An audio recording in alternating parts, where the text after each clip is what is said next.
ಗುಂಡ್ಲುಪೇಟೆ ತಾಲೂಕಿನಲ್ಲಿ ಟಿಪ್ಪರ್ಗಳ ಅಬ್ಬರ ಹೆಚ್ಚಿದ್ದು ಪ್ರತಿನಿತ್ಯ ಅಪಘಾತಗಳು ನಡೆಯುತ್ತಿದ್ದು, ಮಂಗಳವಾರ ಸಂಜೆ ಟಿಪ್ಪರ್ ಶಾಲಾ ಮಕ್ಕಳನ್ನು ಕರೆದೊಯ್ಯುತ್ತಿದ್ದ ಟಾಟಾ ಮ್ಯಾಜಿಕ್ ವಾಹನಕ್ಕೆ ಡಿಕ್ಕಿ ಹೊಡೆದ ಪರಿಣಾಮ 7 ಮಕ್ಕಳಿಗೆ ತೀವ್ರ ಗಾಯವಾಗಿದ್ದು, ಚಾಲಕನಿಗೂ ಸಹ ಗಾಯವಾಗಿದೆ. ಈ ವಿಚಾರವಾಗಿ ತಾಲೂಕಿನಾದ್ಯಂತ ತಾಲೂಕು ಆಡಳಿತದ ವಿರುದ್ಧ, ಟಿಪ್ಪರ್ಗಳ ವಿರುದ್ಧ, ಗಣಿ ಇಲಾಖೆ, ಪೊಲೀಸ್ ಇಲಾಖೆ, ಆರ್ಟಿಒ ಹಾಗೂ ಸ್ಥಳೀಯ ಶಾಸಕರ ವಿರುದ್ಧ ಚಿನ್ನನಪುರ ಗೇಟ್ ಬಳಿ, ಚಿಕ್ಕಪುರ ಗೇಟ್ ಬಳಿ ಹಾಗೂ ತಾಲೂಕು ಕಚೇರಿ ಆವರಣದಲ್ಲಿ ಬಿಜೆಪಿ ಮುಖಂಡರು ಪ್ರತಿಭಟನೆ ನಡೆಸಿ ಆಕ್ರೋಶ ಹೊರಹಾಕಿದ್ದಾರೆ.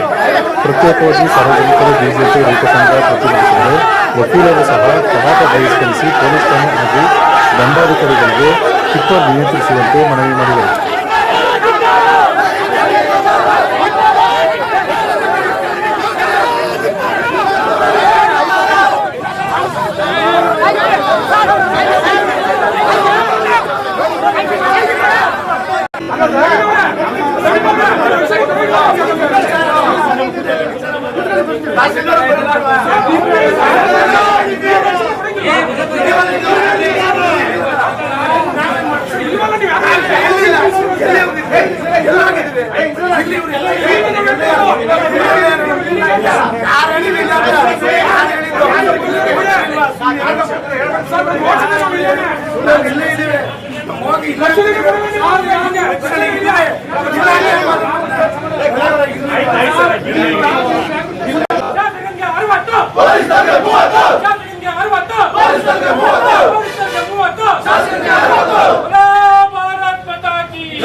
ನಾವೇನ್ ಕೇಳ್ತಾ ಇದ್ದೀವಿ ಸರ್ ನಿಮ್ಮಂದೀಗ ಜಿಲ್ಲಾಡಳಿತದಿಂದ, ಇನ್ನು ಯಾರಿಗೆ ರಿಸರ್ವೇಷನ್ ಬರ್ತಿರೋ ಏನೋ ಗೊತ್ತಿಲ್ಲ ಸರ್. ಇಲ್ಲಿ ಇನ್ಮೇಲಿಂದ 18 ಮತ್ತು 20 ಚಕ್ರದ ವಾಹನಗಳು ಓಡಾಡಬಾರ್ದು. ಒಂದು. ಎರಡನೇದು, ಅವ್ರಿಗೆ ಟೈಮ್ ಲಿಮಿಟ್ ಮತ್ತೆ ಸ್ಪೀಡ್ ಲಿಮಿಟ್ ಆಗ್ಲೇಬೇಕು. ಇಷ್ಟು ಸ್ಪೀಡಲ್ಲೇ ಹೋಗ್ಬೇಕು ಅಂತ ಒಂದು ಲಿಮಿಟ್ ಆಗ್ಲೇಬೇಕು. ಹೊಸ ವಾಹನಗಳಿಗೆ ಅದಾಗ್ಲೇ ಜಾಮ್ ಆಗ್ತದೆ. 60 ಜಾಸ್ತಿ ಹೋದ್ರೆ ಹಳೆ ವಾಹನಗಳು 18 ಚಕ್ರದ ಗಾಡಿಗಳು ತುಂಬಾ 70 ಕಿಲೋಮೀಟರ್ ಹೋಗ್ತಾರೆ. ನಾನು ಕಾರಲ್ಲಿ ಓವರ್ಟೇಕ್ ಮಾಡಕ್ ಆಗಲ್ಲ ಸರ್. ಇಲ್ಲೊಂದು ಒಳಗಡೆ ಅದಲ್ಲ, ಅವ್ರ ಮೀಟರ್ ನಿಲ್ಸ್ಬಿಟ್ಟು ಮೇಲ್ ತರಕ್ ಆಗಲ್ವಲ್ಲ. ಒಳಗಡೆ ನಾಟು 60 ಅಡಿಯಿಂದ ಮೇಲ್ ಕಪ್ಪು ಬರ್ಬೇಕಲ್ಲ.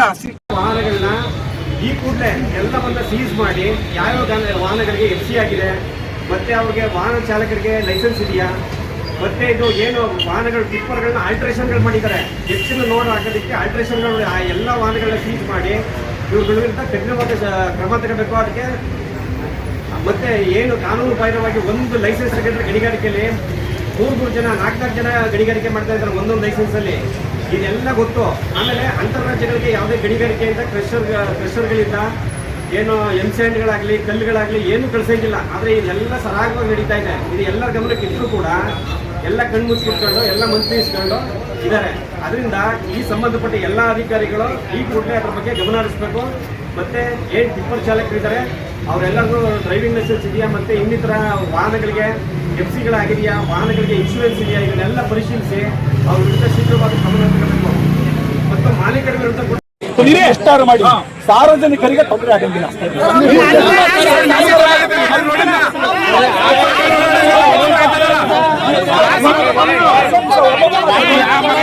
ಸರಿ ಸರ್.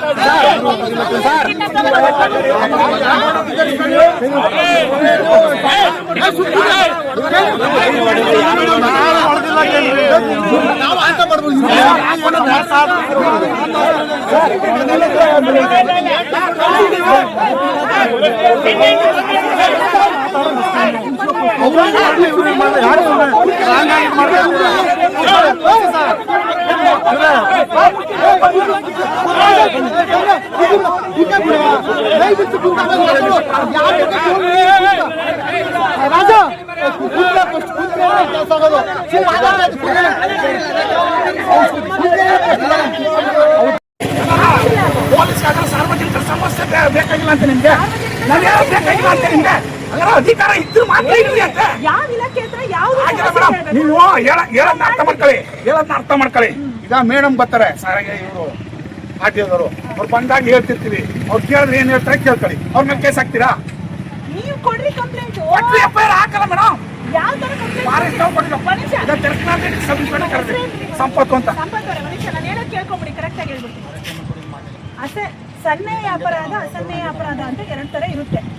ಸನ್ನೆಯ ಅಪರಾಧ ಕಾಗ್ನಿಸಬಲ್ ಅಫೆನ್ಸ್, ಅದೇನಾದ್ರೂ ನಿಮ್ಮ ಕಂಪ್ಲೇಂಟ್ ಅಲ್ಲಿ ಇತ್ತು ಅಂದ್ರೆ FIR ಮಾಡ್ತೀವಿ. ಅಸನ್ನೆಯ ಅಪರಾಧ ಇತ್ತು ಅಂತಂದ್ರೆ ಅದನ್ನ ನಾನ್ ಕಾಗ್ನಿಸಬಲ್ ಕೇಸ್ ಮಾಡಿ ನಿಮ್ಗೆ ಹೇಳ್ತೀವಿ, ನೀವು ಕೋರ್ಟಿನ ಪರ್ಮಿಷನ್ ತಗೊಂಡ್ ಬನ್ನಿ, ಆ ನಂತರ ನಾವು FIR ಮಾಡ್ತೀವಿ ಅಂತ. ಲೀಗಲ್ ಪ್ರೊಸೀಜರ್ ಇದು. ಅದು ಬಿಟ್ಬಿಟ್ಟು ನೀವು ಬಂದ ಸರಿ ಅಲ್ವಾ? ಈಗ ಹೇಳಿದ್ರೆ ಅಲ್ವಾ, ನಮ್ಮಲ್ಲಿ ಹೊಸ ತಿಂತದೆ ಹೇಳ್ಬಿಡ್ತೀವಿ ಮೇಡಮ್, ಹೊಸ ತಿಂತದೆ ಜನ ಜಮೀನು ಬರಲ್ಲ ಅಂದಂತ ಸಂದರ್ಭದಲ್ಲಿ ನಮ್ಗೆ ರಕ್ಷಣೆ ಕೊಡಿ ಅಂತ ಕೇಳಿದ್ರು. ಫಾರೆಸ್ಟ್ನವ್ರಿಗೆ ಇದಕ್ಕೆ ಹುಲಿ ಬಂದು ಚಿರತೆಗಳು ದಾಳಿ ಮಾಡ್ತಿದ್ರು ಮೇಡಮ್. ಆಗ ಕಂಪ್ಲೇಂಟ್ ಕೊಟ್ಟಾಗ ಅವ್ರು ಕರೆಸಿ ಮಾತಾಡಲಿಲ್ಲ. ನಿಮ್ಮ ಕೇಳಿ ಕಂಪ್ಲೇಂಟ್ FIR ಆಗಿದೆ ಕರ್ರಿ ನಿಮ್ಮ ಕಮಲಾಪುರದಲ್ಲಿ ಜನ ಕೂಡಾಕ್ಬಿಟ್ಟು ಹೊಡೆದಾಗಲ್ಲ ಮೇಡಮ್, ಆಗಲೂ ಕಂಪ್ಲೇಂಟ್ ಕೊಟ್ಟಾಗ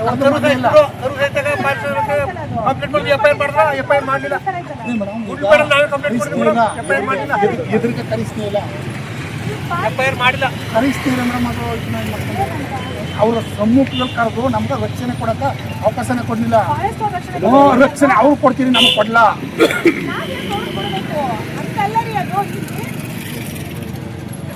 ಈಗ ನಿನ್ನೆ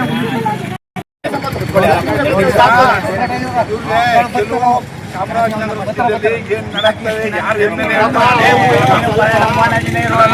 ಅವ್ರದೇ ಪಾಲಿಸಿ ನೋಡಿ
ಮಾತಾ ಕಿ ಬೇಕೇ ಬೇಕು ನ್ಯಾಯ ಬೇಕು ಬೇಕೇ ಬೇಕು ನ್ಯಾಯ ಬೇಕು ಸರ್ಕಾರವಂತೆ ಸರ್ಕಾರ ಪ್ರಭುವಂತೆ ಸರ್ಕಾರ ಕಾನೂನಂತೆ ಕಾನೂನು ಪ್ರಭುವಂತೆ ಕಾನೂನು ಬೇಕೇ ಬೇಕು ನ್ಯಾಯ ಬೇಕು ನಿಲ್ಲಿಸಿ ನಿಲ್ಲಿಸಿ ಟಿಪ್ಪರಾವಳಿ ನಿಲ್ಲಿಸಿ ನಿಲ್ಲಿಸಿ ನಿಲ್ಲಿಸಿ ಟಿಪ್ಪರಾವಳಿ ನಿಲ್ಲಿಸಿ ಬೇಕೇ ಬೇಕು ನ್ಯಾಯ ಬೇಕು ಗುಂಡ್ಲುಪೇಟೆ ತಾಲೂಕು ಕೇರಳ ಕಾಡಾಯಿತ ಭ್ರಷ್ಟ ಶಾಸಕರಿಗೆ ಧಿಕ್ಕಾರ ಧಿಕ್ಕಾರ ಗುಂಡ್ಲುಪೇಟೆ ತಾಲೂಕು ಕೇರಳ ಕಾಡಾಯಿತ ಭ್ರಷ್ಟ ಶಾಸಕರಿಗೆ ಧಿಕ್ಕಾರ ಧಿಕ್ಕಾರ ದಿನನಿತ್ಯ ಮಕ್ಕಳನ್ನು ಬಲಿಪಡಿಸುತ್ತಿರುವ ಟಿಪ್ಪರ್ ಶಾಸಕ ವಾಹನ ಚಾಲಕರಿಗೆ ಧಿಕ್ಕಾರ ಧಿಕ್ಕಾರ ಬೇಕೇ ಬೇಕು ನ್ಯಾಯ ಬೇಕು ಬೇಕೇ ಬೇಕು ನ್ಯಾಯ ಬೇಕು ಶಾಸಕರಿಗೆ 6 ಪೊಲೀಸರಿಗೆ 3 ಶಾಸಕರಿಗೆ 6 ಪೊಲೀಸರಿಗೆ 3 ಶಾಸಕರಿಗೆ 6 ಪೊಲೀಸರಿಗೆ 3 ಸರ್ಕಾರವಂತೆ ಸರ್ಕಾರ ಪ್ರಭುವಂತೆ ಸರ್ಕಾರ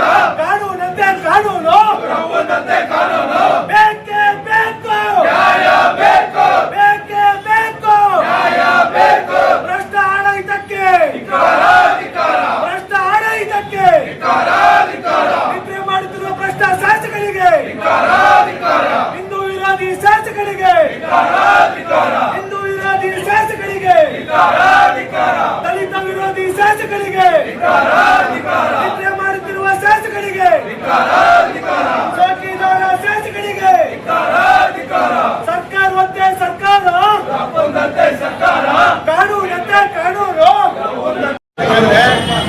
RTO ಕೇಳಿದ್ರೆ ಏನ್ ಮಾಡಿದ ನಮ್ಗೆ ಲಾರಿ ಹೋಗ್ತಾರೆ ಮಾಡಿದ್ರೆ ತಡಿ ಮಾಡುವ ಇಲ್ಲಿ ರೋಡ್ ಹೋಗ್ತಾರೆ ಹೆವಿ ಸ್ಪೀಡ್ ಹೋಗ್ತದೆ ಅಂತ RTO ಅಧಿಕಾರಿ ಕೇಳಿದ್ರೆ ನಾ ಏನ್ ಮಾಡಿ ಸರ್ ನನಗೆ ಬೇರೆ ಒತ್ತಡ ಇದೆ ಲಾರಿ ಟಚ್ ಮಾಡಿಕೊಂಡ್ರಿ ಟ್ರಿಪ್ಪಲ್ ಲಾರಿ ಮುಟ್ಬೇಡಿ ಬೇರೆ ಬೇರೆ ಇಟ್ಕೊಂಡೋಗಿರ್ಬೇಕು ಅಪಾಯ ಆಟೋಗಳಿರಿ ಸ್ಕೂಟರ್ ಇಡ್ರಿ ಕಾರ್ಗಳಿರಿ ಆದ್ರೆ ಟ್ರಿಪ್ಪಲ್ ಲಾರಿ ಮಾತ್ರ ಮುಟ್ಬೇಡಿ ಅಂತೇಳಿ ನಮಗೆ ಒತ್ತಡ ಇದೆ ಸರ್ ನಮಗೆ ನಮ್ಮ ತಾಲೂಕು ಶಾಸಕರಿಂದ ಅಂತ ಒಂದು ನೇರವಾಗೆಲ್ಲ ಪರಿಸ್ಥಿತಿ ಬಂದಿದೆ ಯಾಕಂದ್ರೆ ಇಂಥ ಒಂದು ಹಣ ಮಾಡೋದೇ ಮುಖ್ಯ ಅಲ್ಲ ರಾಜಕಾರಣ ಬರ್ಬೇಕಾದ್ರೆ ಹಣ ಮಾಡಕ್ಕೋಸ್ಕರ ಬರಬಾರ್ದಿಲ್ಲಿ ಹಣನ ಪಾಪ ಮಾದಕ ಮಾಡಿಟ್ಟು ಹೋಗಾರೆ ಈ ತಾಲೂಕಿನ ಎಲ್ಲ ಆಸೆ ಇದ್ರು ಯಾವುದೇ ಹಣ ಗಿಣ ಮಾಡಕ್ ಬರೋ ವ್ಯಕ್ತಿ ಅಲ್ಲ ತಾಲೂಕಿನ ಸೂಕ್ಷ್ಮವಾಗಿ ಆಡಳಿತ ಮಾಡ್ತೇವೆ ಅನ್ನೋ ಭಾವನೆ ಆಶಾ ಭಾವನೆ ಒಂದು ತಾಲೂಕು ಜನ ಇದ್ರು ಯಾಕಂದ್ರೆ ಅವರು ತಂದೆ ಮಾಡಿದ ಹೆಚ್ಚಿನ ಒಂದು ಹಣವನ್ನು ಮಾಡೋದಕ್ಕೆ ಒಂದು ತಾಲೂಕಲ್ಲಿ ಈ ಶಾಸಕರು ಮುಂದಾಗಿದ್ದಾರೆ ಇದೊಂದು ನಿಲ್ಲಬೇಕು ಯಾಕಂದ್ರೆ ಇಂಥ ಒಂದು ಯಾವ ಇಂಥ ಒಂದು ಪರಿಸ್ಥಿತಿ ಯಾಕೆ ಜಾರಿಗೆ ಬರಬೇಕಾಗಿತ್ತಲ್ಲಿ ಇವತ್ತು ಹಳ್ಳಿಗಳಲ್ಲಿ ಇವತ್ತು ಈಗ ನಮ್ಮ ವಕೀಲರುಗಳು ಯಾವತ್ತೂ ಇಂಥ ಒಂದಕ್ಕೆ ಬಾಯ್ಕಾಟ್ ಮಾಡಿ ಬರ್ತಿಲ್ಲ ಅವ್ರು ಎಷ್ಟು ಮನೆಯೊಂದು ಇವತ್ತು ನಮ್ಮ ತಾಲೂಕಿನ ಜನತೆ ಅದುವೇ ಆಕ್ಸಿಡೆಂಟ್ ಆಗಿ ಮಕ್ಕಳುಗಳು ಮುಂದಿನ ಭವಿಷ್ಯ ರೂಪಿಸಿದಂಥ ಮಕ್ಕಳುಗಳು ಇವತ್ತು ಕಾಲ್ಕಟ್ಟ ಆಗಿದೆ ಅಂತೆಲ್ಲ ಅವ್ರ ಮಕ್ಕಳ ತಂದೆ ತಾಯಿನ ಗೋಳೇನೋ ಮಕ್ಕಳ ಭವಿಷ್ಯದ ಮುಂದಿನ ಭವಿಷ್ಯ ಏನು ಅಂದ್ಬಿಟ್ಟನ್ನ ಯೋಚನೆ ಮಾಡಿ ಇವತ್ತು ವಕೀಲರು ಅವರ ಅನುಭವಿ ನುರಿತ ವಕೀಲರು ಇವತ್ತು ತಾಲೂಕು ಆಡಳಿತ ವಿರುದ್ಧ ಒಂದು ಪ್ರತಿಭಟನೆ ಮಾಡಕ್ ಬರ್ತಾರೆ ಅಂತಂದ್ರೆ ಎಷ್ಟು ಇವತ್ತು ತಾಲೂಕು ಆಡಳಿತ ಎಷ್ಟು ಹೀನಾಯ ಸ್ಥಿತಿಗೆ ಹೋಗಿದೆ ಅಂತ ತಿಳ್ಕೊಬೇಕಾಗುತ್ತೆ. ಇನ್ನು ಮತ್ತೆ ಶಾಸಕರೇ ಅದು ಆಡಳಿತ ವರ್ಗದವರೇ ಈ ತಾಲೂಕಿಗೆ ಇನ್ನೆಷ್ಟು ಬಲಿ ತಗೋಬೇಕು ಅಂತ ಹೇಳಿದ್ರಿ. ಇನ್ನಾದ್ರೂ ನಿಮ್ಮಲ್ಲಿ ಮಾನವೀಯತೆ ಮನುಷ್ಯತ್ವ ಇದ್ರೆ ಈ ಲಾರಿಗಳನ್ನ ಅಕ್ರಮ ಕೋರೆಗಳನ್ನ ಕೂಡಲೇ ನಿಲ್ಲಿಸಬೇಕು. ನಾವು ಇದು ಸಾಂಕೇತಿಕವಾಗಿ ಇವತ್ತು ಪ್ರತಿಭಟನೆ ಮಾಡ್ತಾ ಇದ್ದೀವಿ. ಇವನ್ನೆಲ್ಲ ಚರ್ಚೆ ಮಾಡೋದನ್ನ ಇವತ್ತು ಅಕ್ರಮ ಕೋರೆಗಳು ಮತ್ತೆ ಲಾರಿಗಳನ್ನ ನಿಲ್ಲಿಸೋದಕ್ಕೆ ಇವೆಲ್ಲ ಚರ್ಚೆ ಮಾಡೋದನ್ನ ಯಾವ ರೀತಿ ಮಾಡಬೇಕು ಎಲ್ಲರ ಒಂದು ಸಂಘ ಸಂಸ್ಥೆಗಳ ವಿಶ್ವಾಸ ತಗೊಂಡು ಒಂದು ಪ್ರತಿಭಟನೆ ಮಾಡೋದಕ್ಕೆ ನಾವೆಲ್ಲ ತೀರ್ಮಾನ ತಗೊಂಡು ಅಹೋರಾತ್ರಿ ಆಗಲಿ ಅವ್ರು ಲಾರಿ ಬಿಡ್ತಾರೆ ಹೋಗ್ಲಿ ನಾವು ತಡೆದಂತ ಕೆಲಸ ಯಾವುದೇ ಹೋರಾಟ ಹಿಂದಂತೆ ಹೋರಾಟ ಮಾಡ್ತೀವಿ ಅನ್ನೋ ಮಾತ್ರ ಹೇಳ್ತಾ ತಾಲೂಕಿನಲ್ಲಿ ಅಕ್ರಮ ಗಣಿಗಾರಿಕೆಗಳು ಬಹಳ ಹೆಚ್ಚಿದ್ದು. ಯಾವುದೇ ಲಂಘನವಿಲ್ಲದೆ ಜೊತೆಗೆ ಕೇರಳ ಮತ್ತು ಬೇರೆ ಕಡೆ ಲಾರಿಗಳನ್ನ ತರಿಸಿ ಟಿಪ್ಪರ್ಗಳನ್ನ ತರಿಸಿ ರಸ್ತೆ ಹಾಳು ಮಾಡೋ ಜೊತೆಗೆ ಅಮಾಯಕ ಜೀವಗಳನ್ನ ತೆಗಿತಕ್ಕಂಥ ಈ ನಮ್ಮ ತಾಲೂಕಿನಲ್ಲಿ ಅಧಿಕಾರಿಗಳು ಕಣ್ಮುಚ್ಚಿಕೊಂಡಿರಲಿ. ಒಂದ್ ಕಡೆ ಪೊಲೀಸರ ವೈಫಲ್ಯ, ರೆವಿನ್ಯೂ ಇಲಾಖೆಯವರ ವೈಫಲ್ಯ ಇದೆ, RTOದವರು ಕಂಡು ಕಾಣ್ದಂಗಿದ್ರಲ್ಲಿ ಮೈನಿಂಗ್ ಇಲಾಖೆಯವರು ಅವರು ನಮ್ಗೇನು ನಮ್ಮ ಕಲ್ಲ ಏನು ಹೋಗ್ತಾ ಇದೆಯೋ ಅವ್ರಿಗೆ ಏನು ಕೇಳಕ್ಕೆ ಹೋಗ್ತಾ ಮಟ್ಟಕ್ಕೆ ಹೋಗ್ತಾ ಇದ್ದವರು ಇಷ್ಟೆಲ್ಲ ಭ್ರಷ್ಟಾಚಾರದಿಂದ ಈ ನಮ್ಮ ಕಡೆ ತಾಲೂಕು ಅದಕ್ಕೊಬ್ಬ ನಮ್ಗೇನು ಸಂಬಂಧವಿಲ್ಲ ರೀತಿಯಲ್ಲಿ ಇವತ್ತು ನಮ್ಮ ತಾಲೂಕಿನ ಶಾಸಕರು ನಡ್ಕೊತಾ ಇದ್ದಾರೆ. ಕೇರಳ ಲಾರಿಗಳ ಏನ್ ಕಲ್ಲುಗಳು ಹೋಗ್ತಾ ಇದೆಯೋ ಅಕ್ರಮವಾಗಿ ಕಲ್ಲುಗಳು ಹೋಗ್ತಾ ಇದೆಯೋ 15-20 ಚಕ್ರ ವೀಲಿರ್ತಕ್ಕಂಥದ್ದು 50-60 ಟನ್ನು ಲಾರಿಗಳು ತುಂಬಿಕೊಂಡು ಹೋಗ್ತವೆ. ಸುಮಾರು 200ಕ್ಕೂ ಹೆಚ್ಚು ಪ್ರತಿದಿನ ಲಾರಿಗಳು ಇದ್ದಾವೆ. ನಮ್ಮ ಸ್ನೇಹಿತರು ಏನು 24 ಗಂಟೆ ತೆಗೆಯುವ ಆಸ್ಪತ್ರೆಗಳು ಕೆಲವು ಮುಚ್ಚಿದ್ರು ಸಹ ಈ ಟಿಪ್ಪರ್ ಲಾರಿಗಳು 24 ಗಂಟೆನೂ ಸಲೀಸಾಗಿ ಈ ಒಂದು ಕಲ್ಲಿನ ಸಾಗಾಣಿಕೆ ಮಾಡ್ತಕ್ಕಂಥ ಪರಿಸ್ಥಿತಿ ಈ ತಾಲೂಕು ನಿರ್ಮಾಣ ಆಗಿದೆ. ಯಾವುದೇ ಹೆಕ್ಕಿಲ್ಲದೆ, ಯಾರ ಒಂದು ಭಯ ಭೀತಿ ಇಲ್ಲದೆ ಇವತ್ತು ನಾವು ಯಾಕೆ ಕಮ್ಮಿ ಇಲ್ಲ ಅಂತ ಟಿಪ್ಪರ್ ಲಾರಿಗಳು ಹೋಗ್ತಾವೆ. ತಕ್ಕಂಥ ಏನೀಗಲ್ಲ ಕೋರೆಗಳಿಗೂ ಅಷ್ಟೇ ಯಾವುದೇ ಒಂದು ಟೈಮ್ ನಿರ್ಬಂಧ ಇಲ್ಲ. ರಾತ್ರಿ ಸಾಯಂಕಾಲ 4 ಗಂಟೆಯಿಂದ ಬೆಳಗಾನೂ ಸಹ ಅವರು ಬ್ಲಾಸ್ಟ್ ಮಾಡಿ ಕಲ್ಲ ಟ್ರಾನ್ಸ್ಪೋರ್ಟ್ ತೆಗೆಯೋದ್ರ ಜೊತೆಗೆ ಅಕ್ಕಪಕ್ಕ ಗ್ರಾಮಗಳು ಸಹ ಎದುರು ಬೀದ್ರು ಹೋಗ್ತಾ ಇದ್ರೆ, ಕಟ್ಟಡಗಳೆಲ್ಲ ಹಾಳಾಗ್ತಾ ಇದೆ. ಈ ಲಾರಿಗಳ ಜೊತೆಗೆ ಗಾಂಜಾ ಮತ್ತು ಅಫೀಮು ಸಾಗಾಣಿಕೆ ಆಗ್ತಾ ಇದೆ. ಇವತ್ತು ಗಾಂಜಾ ಅಫೀಮಿಂದ ಸುಮಾರು ಅಪಘಾತಗಳಾಗ್ತವೆ. ಅತ್ಯಂತ ಹೆಚ್ಚಾಗಿ ಗಮನದಿಂದ ಬರ್ತಕ್ಕಂಥ ಈ ಟಿಪ್ಪರ್ಗಳಿಂದ ನಮ್ಮ ಅಮಾಯಕ ಜನಗಳು ಏನೋ ಎಲ್ಲ ಅರ್ಜೆಂಟ್ ಹೋಗ್ಬೇಕಾಗುತ್ತೆ, ಅದು ಫ್ಯಾಮಿಲಿ ಕಡೆ ಹೋಗ್ತಾ ಇರ್ತಾರೆ, ಅವ್ರಿಗೆಲ್ಲ ಲಾರಿಗಳು ಯಾವುದೇ ಒಂದು ಜ್ಞಾನವಿಲ್ಲದೆ ಅದನ್ನ ಅವ್ರಿಗೆ ಟೈಮ್ ಅವರು ಕೇರಳಕ್ಕೆ ತಲುಪಬೇಕು, ಇಷ್ಟು ಟೈಮ್ಗೆ ಇಷ್ಟು ಲೋಡ್ ಹೊಡಿಬೇಕು ಅನ್ನೋ ಒಂದು ನಿರ್ಬಂಧನ ಅವರೇ ಮಾಡ್ಕೊಳ್ಳೋದ್ರಿಂದ ಯಾವುದೇ ಒಂದು ಟೈಮ್ ಇಲ್ಲ, ಏನಿಲ್ಲ. ಅವರ ಅತಿ ವೇಗದಿಂದ, ಅತಿ ದುರಾಸೆಯಿಂದ, ಮಾಲೀಕರ ದುರಾಸೆಯಿಂದ ಅಕ್ರಮ ಗಣಿಗಾರಿಕೆಯಲ್ಲಿ ಇವತ್ತು ನಮ್ಮ ತಾಲೂಕಿನಲ್ಲಿ ಅಮಾಯಕರ ಪ್ರಾಣ ಬಲಿಯಾಗ್ತದೆ. ಎಷ್ಟೋ ಜನ ಹೆಣ್ಣು ಮಕ್ಕಳು ಈ ಒಂದು ಅಪಘಾತದಿಂದ ವಿಧವೆಯರಾಗ್ತಾ ಇದ್ದಾರೆ. ಸರ್ಕಾರ ಒಂದ್ ಕಡೆ ಹೆಣ್ಣು ಮಕ್ಕಳಿಗೆ ಏನೋ ಬಹಳ ಅನುಕೂಲ ಮಾಡ್ಕೊಟ್ಟಿದೆ ಅನ್ಕೊಂಡು ಒಂದ್ ಕಡೆ ಹೋಗ್ತಾರೆ. ನಮ್ಮ ತಾಲೂಕಿನ ಶಾಸಕರು ಪಾಪ ಇಲ್ಲಿ ಒಂದು ಹೆಚ್ಚಿನ ಒಂದು ಗಾಡಿಗಳ ವೆಹಿಕಲ್ ಲಾರಿಗಳಿಂದ ಅಪಘಾತ ಮಾಡಿಸಿ ವಿಧಿವರಣೆ ಮಾಡೋಂಥ ಪರಿಸ್ಥಿತಿ ನಿರ್ಮಾಣ ನಮ್ಮ ತಾಲೂಕಲ್ಲಾಗಿದೆ. ಇಂಥ ಒಂದು ಕೃತ್ಯ ಯಾವತ್ತೂ ಈ ಥರ ಆಗಿ ಹಿಂದೆ ಎಲ್ಲ ಜಿಲ್ಲಾಧಿಕಾರಿಗಳ ಮಟ್ಟದಲ್ಲಿ ವಾರಕ್ಕೆ 2-3 ಲಾರಿಗಳು ಹೋಗ್ತಾ ಇತ್ತು ಅಧಿಕಾರಿಗಳ ಮಟ್ಟದಲ್ಲಿ. ಇವತ್ತು 200ಕ್ಕೂ ಹೆಚ್ಚು ಲಾರಿಗಳು ಇವತ್ತು ಯಾವುದೇ ನಿರ್ಭೀತಿಯಿಂದ, ಭಯ ಭೀತಿಯಿಂದ ಚಲಿಸ್ತವೆ ಅಂತಂದ್ರೆ ನಮ್ಮ ತಾಲೂಕು ಆಡಳಿತ ವ್ಯವಸ್ಥೆ ಎಷ್ಟು ಮಟ್ಟಿಗಿದೆ. ಇಲ್ಲಿ ತಾಲೂಕು ತಹಶೀಲ್ದಾರರು ಕಣ್ಮುಚ್ಚಿ ಕೊಡ್ತಾರೆ.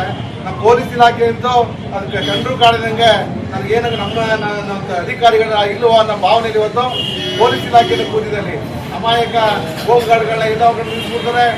ಅಮಾಯಕ ಪೊಲೀಸ್ನವರೆಲ್ಲ ಪಾಪ ಅವರು ಅದೇನು ಕೇಳೋಕ್ಕಾಗಲ್ಲ ಇವತ್ತು ಪರಿಸ್ಥಿತಿ ಇರೋದು. ಪೊಲೀಸ್ನವರು ಸಹ ನಿಂತರು ಏನು ಕೇಳಂಗಿಲ್ಲ. ಅಧಿಕಾರಿಗಳು ಮಾತಾಡಿದ್ರೆ ಇನ್ಸ್ಪೆಕ್ಟರ್ ಡಿವೈಎಸ್ಐ ಅದು ಮಾತಾಡಿದ್ವಿ ಅಂದ್ಕೊಂಡೆ ನಾವು ಲಾರಿ ಚಾಲಕ ಹೇಳ್ದ ಅಂದ್ರೆ ನಾವು ಪೊಲೀಸ್ನವರು ಸುಮ್ಮನೆ ಕೈಕಲ್ಲಿ ಕೂರಿಸೋ ಪರಿಸ್ಥಿತಿ ಇವತ್ತು ನಿರ್ಮಾಣ ಆಗಿದೆ. ಇವತ್ತು ಇದು ಬಳ್ಳಾರಿ ಮೂಲಕ ಒಂದಾದ್ರೆ ಈ ನಮ್ಮ ಬಂಗಾರಪೇಟೆ ತಾಲೂಕು ಒಂದ್ ಕಡೆ ಕೇರಳ ಬಾರ್ಡರ್ ಆಗಿದೆ, ಇಲ್ಲಿ ಮಿನಿ ಬಳ್ಳಾರಿ ಆಗಿದೆ. ಅದು ಬಳ್ಳಾರಿ ಆಗ್ತಾ ಇದೆ, ಆಗೋಗಿದೆ ಆಲ್ರೆಡಿ ಇದು. ಇಂಥ ಪರಿಸ್ಥಿತಿಗೆ ನಮ್ಮ ತಾಲೂಕಿನ ಅನೇಕ ಶಾಸಕರ ಇವತ್ತು ಕಾರಣ ಅಂತ ಹೇಳಕ್ಕೆ ಇಷ್ಟಪಡ್ತೀನಿ. ಯಾಕಂದ್ರೆ ಇಲ್ಲಿ ಅವ್ರ ತಂದೆಯವರಿದ್ರು, ಇಷ್ಟು ಒಂದು ಅವ್ಯವಹಾರ ಆಗಿರಲಿಲ್ಲ, ಬಹಳ ನೀತಿ ಧರ್ಮದಿಂದ ತಾಲೂಕು ಆಡಳಿತ ನಡೀತಾ ಇತ್ತು. ಯಾವುದೇ ಕಂಟ್ರೋಲ್ ಇಲ್ಲ ಇವತ್ತು ಅಧಿಕಾರಿಗಳ ಮೇಲೆ. ಈ ತಾಲೂಕಿನ ಶಾಸಕರಿಗೆ ಯಾವುದೇ ಕಂಟ್ರೋಲ್ ಇಲ್ಲ, ಹಿಡಿತಾ ಇದ್ದ ಇವತ್ತೆಲ್ಲ ಅವ್ರು ಇಷ್ಟು ಬಂದಂಗೆ. ಯಾಕಂದ್ರೆ ಅವರೆಲ್ಲ ಅಧಿಕಾರಿಗಳು ತಾಲೂಕು ಬರ್ಬೇಕಾದ್ರೆ 20-25 ಲಕ್ಷ ಹಣವನ್ನ ಲಂಚವಾಗಿ ಕೊಟ್ಟು ಶಾಸಕರಿಗೆ ಇವತ್ತು ಅದನ್ನ ಇವತ್ತು ಕೋಟಿಗಟ್ಟಲೆ ಮಾಡ್ಕೊಳ್ಳೋ ಪರಿಸ್ಥಿತಿ ತಾಲೂಕಿನಲ್ಲಿ ಆಗಿದೆ. ಆ ಧೈರ್ಯದ ಮೇಲೆ ಅವರು ಒಂದು 20 ಲಕ್ಷ ಲಂಚವನ್ನ ಯಾವುದೇ ಅಧಿಕಾರಿ ಇರ್ಬೋದು ಎಕ್ಕಿಲ್ಲದೆ ಕೊಟ್ಟು ಲಂಚ ಕೊಟ್ಟಲ್ಲಿ ಇಲ್ಲಿ ಯಾವುದೇ ನಿರ್ಭೀತಿಯಿಂದ ಹಣವನ್ನ ಮಾಡತಕ್ಕಂಥ ಪರಿಸ್ಥಿತಿ ತಾಲೂಕಲಾಗಿದೆ.